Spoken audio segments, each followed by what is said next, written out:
Assalamualaikum warahmatullahi wabarakatuh. Kami dari kelompok 2 akan mempresentasikan hasil diskusi kami mengenai teori baru pertumbuhan ekonomi. Sebelumnya, perkenalkan nama saya Prilesta Kartika Nanditya Suci dan rekan saya Fani Restiani. Teori pertumbuhan neoklasik Solo Swan. Arsyad di dalam bukunya pada halaman 61 tahun 1999 menyebutkan bahwa teori pertumbuhan ekonomi neoklasik berkembang sejak tahun 1950-an. Teori ini berkembang berdasarkan analisis-analisis mengenai pertumbuhan ekonomi menurut pandangan ekonomi klasik. Menurut teori ini, pertumbuhan ekonomi tergantung kepada pertambahan penyediaan faktor-faktor produksi, yaitu penduduk, tenaga kerja, dan akumulasi modal dan tingkat kemajuan teknologi. Berdasarkan penelitiannya, Solow pada tahun 1957 mengatakan bahwa peran dan kemajuan teknologi di dalam pertumbuhan ekonomi sangat penting. Pandangan teori ini didasarkan kepada anggapan yang mendasari analisis klasik, yaitu perekonomian akan tetap mengalami tingkat pengajaran penuh atau full employment dan kapasitas peralatan modal akan tetap sepenuhnya digunakan sepanjang waktu. Menurut teori ini, rasio modal output atau capital output ratio bisa berubah bersifat dinamis. Dengan kata lain, untuk menciptakan sejumlah output tertentu bisa digunakan jumlah modal yang berbeda-beda dengan bantuan tenaga kerja yang jumlahnya berbeda-beda pula, sesuai dengan yang dibutuhkan. Selanjutnya, teori pertumbuhan Harrod-Domar. Arsyad di dalam bukunya halaman 64 tahun 1999 menyebutkan bahwa teori pertumbuhan Harrod-Domar dikembangkan oleh dua ekonom sesudah Keynes, yaitu F. C. Domar dan Sir Roy F. Harrod. Teori Harrod-Domar ini merupakan perluasan dan analisis Keynes mengenai kegiatan ekonomi secara nasional dan masalah tenaga kerja. Teori Harrod ini menganalisis syarat-syarat yang diperlukan agar perekonomian bisa tumbuh dan berkembang dalam jangka panjang. Dengan kata lain, teori ini berusaha menunjukkan syarat yang dibutuhkan agar perekonomian bisa tumbuh dan berkembang dengan mantap atau steady growth.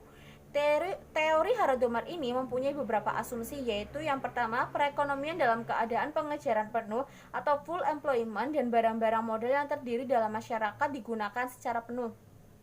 Yang kedua, perekonomian terdiri dari dua sektor, yaitu sektor rumah tangga dan sektor perusahaan.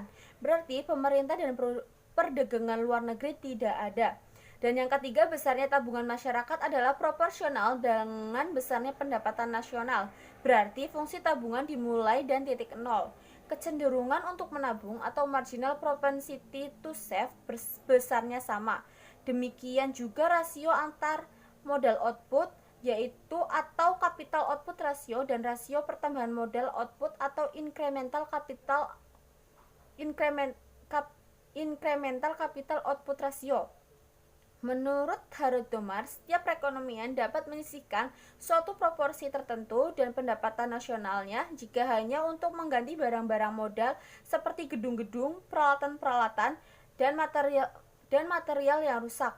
Namun demikian, untuk menumbuhkan perekonomian tersebut, diperlukan investasi-investasi baru sebagai tambahan stok modal. Peranan investasi dalam perekonomian. Sukirno di dalam bukunya halaman 255 pada tahun 2006 menyebutkan bahwa Harrod dan Domar tetap mempertahankan pendapat dari ahli-ahli ekonomi terdahulu yang menekankan peranan pembentukan modal dalam menciptakan pertumbuhan ekonomi.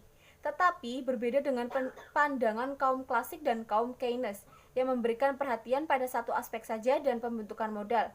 Teori Harrod-Domar menekankan kedua aspek dan pembentukan modal. Menurut pendapat kaum klasik, pembentukan modal merupakan suatu pengeluaran yang akan menambah kesanggupan suatu masyarakat untuk meningkatkan produksi. Dalam analisis Keynes, yaitu ia mengabaikan sama sekali peranan pembentukan modal sebagai pengeluaran yang akan mempertinggi kesanggupan sektor perusahaan untuk menghasilkan barang-barang yang diperlukan masyarakat. Teori Harrod-Domar memperhatikan kedua fungsi dan pembentukan modal tersebut dalam kegiatan ekonomi. Dalam teori Harrod-Domar, pembentukan modal dipandang sebagai pengeluaran yang akan menambah kesanggupan suatu perekonomian untuk menghasilkan barang maupun sebagai pengeluaran yang akan menambah permintaan efektif seluruh masyarakat. Harrod dan Domar sependapat dengan Keynes bahwa pertambahan produksi dan pendapatan nasional bukan ditentukan oleh pertambahan dalam kapasitas memproduksi, tetapi oleh kenaikan pengeluaran rakyat. Bertitik tolak dan pandangan ini, analisis Harrod-Domar bertujuan untuk menunjukkan syarat yang diperlukan supaya dalam jangka panjang kemampuan memproduksi yang bertambah dan masa ke masa atau yang diakibatkan oleh pembentukan modal pada masa sebelumnya akan selalu sepenuhnya digunakan. Pemisalan-pemisalan yang digunakan teori Harrod-Domar menggunakan beberapa pemisalan berikut. Yang pertama, pada taraf permulaan, perekonomian telah mencapai tingkat kesempatan kerja penuh dan barang-barang modal yang tersedia dalam masyarakat sepenuhnya digunakan. Yang kedua, perekonomian tersebut terdiri dari dua sektor, yaitu sektor rumah tangga dan sektor perusahaan. Berarti pemerintah dan perdagangan luar negeri tidak ada. Yang ketiga, besarnya tabungan masyarakat adalah proporsional dengan besarnya pendapatan nasional, dan keadaan ini berarti bahwa fungsi tabungan dimulai dan titik nol.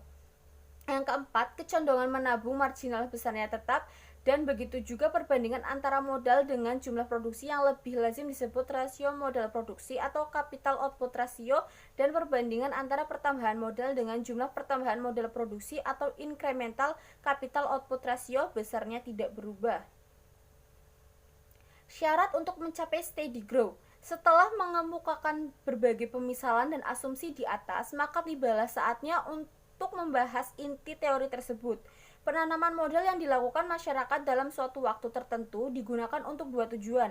Yang pertama, untuk mengganti barang-barang modal yang tidak dapat digunakan lagi, dan yang kedua, untuk memperbesar jumlah barang-barang modal yang tersedia dalam masyarakat.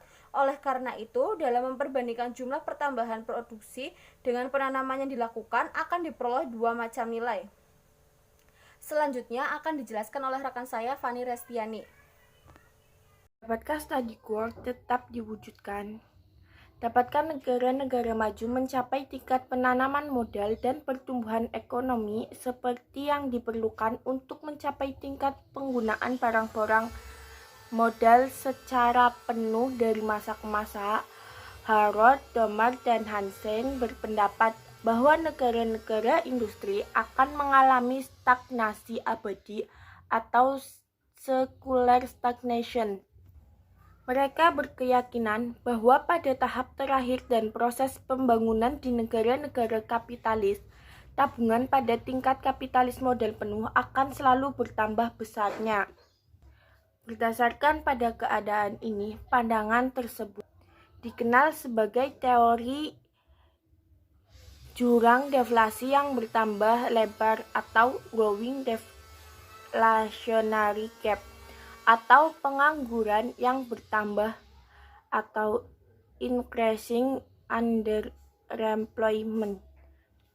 Sebab-sebab timbulnya stagnasi abadi dalam perekonomian, penanaman modal yang maksimal timbul sebagai akibat dan beberapa faktor.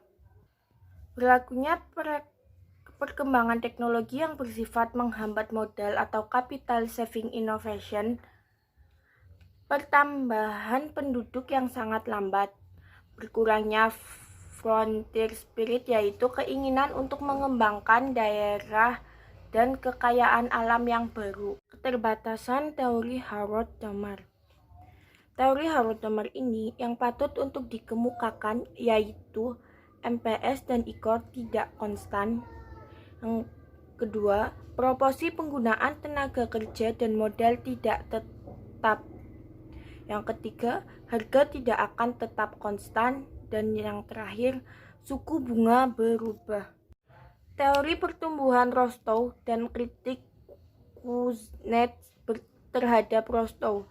Menurut teori ini, negara-negara maju seluruhnya telah melampaui tahapan tinggal landas menuju pertumbuhan ekonomi berkesinambungan yang berlangsung secara otomatis.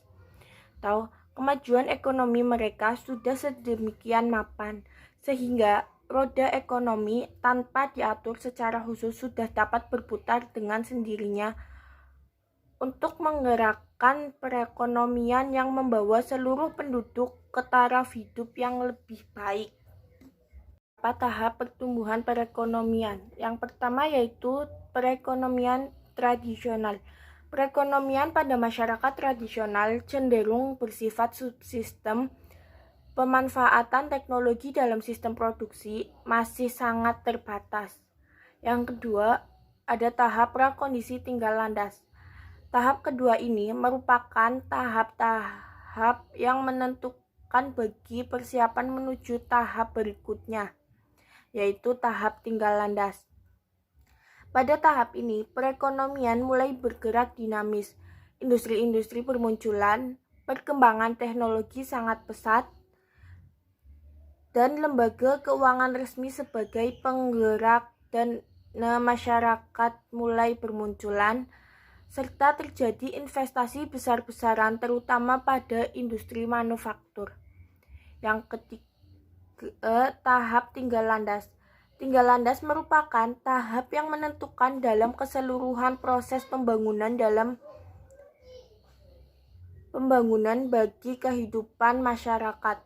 Tinggal landas didefinisikan sebagai 3 kondisi yang saling berkaitan sebagai berikut. Yang satu, kenaikan laju investasi produktif antara 5-10% dari pendapatan nasional. Yang berikutnya, perkembangan salah satu atau beberapa sektor manufaktur penting dengan laju pertumbuhan tinggi. Hadirnya secara cepat kerangka politik, sosial, institusional yang menimbulkan hasrat ekspansi di sektor modern dan dampak eksternalnya akan memberikan daya dorong pada pertumbuhan ekonomi. Pada tahap keempat, yaitu tahap menuju kedewasaan. Tahapan ini merupakan tahap jangka panjang di mana produksi dilakukan secara swadaya. Pada saat negara berada pada tahap kedewasaan teknologi, terdapat 3 perubahan penting yang terjadi, yaitu 1. Tenaga kerja berubah dan tidak terdidik menjadi terdidik. Yang kedua, perubahan watak pengusaha dari pekerja keras dan kasar berubah menjadi manajer efisien yang halus dan sopan.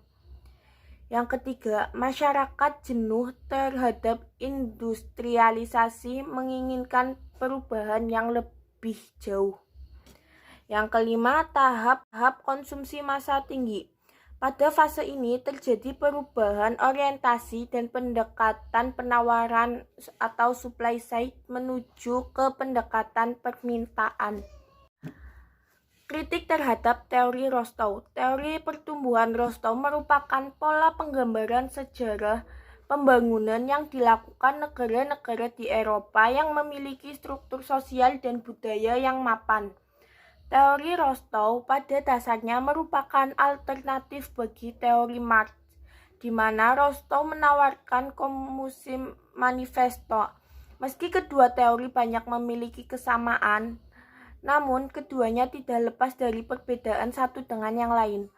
Marx mendasarkan teorinya pada sistem konflik antar kelas masyarakat, eksploitasi satu kelompok manusia terhadap kelompok yang lain, dan adanya tekanan-tekanan semacam itu yang melekat pada sistem kapitalis. Rostow memandang interaksi yang berakibat ke kapitalis. Marx mengasumsikan bahwa keputusan yang diambil oleh masyarakat semata-mata hanyalah fungsi dan siapa pemilik sumber daya. Aspek yang terlupakan dalam teori Rostow adalah peran sentral bantuan luar negeri yang berfungsi sebagai penutup kesenjangan tabungan investasi dan kesenjangan devisa. Rostow ketika diundang Bank Dunia pada tahun 1948 untuk dimintai tanggapannya mengenai hal ini menilai bahwa bantuan dari luar negeri merupakan salah satu faktor kritis dalam pembangunan negara yang sedang berkembang. Sekian presentasi dari kami. Apabila ada salah kata mohon dimaafkan. Wabillahi taufiq wal hidayah. Wassalamualaikum warahmatullahi wabarakatuh.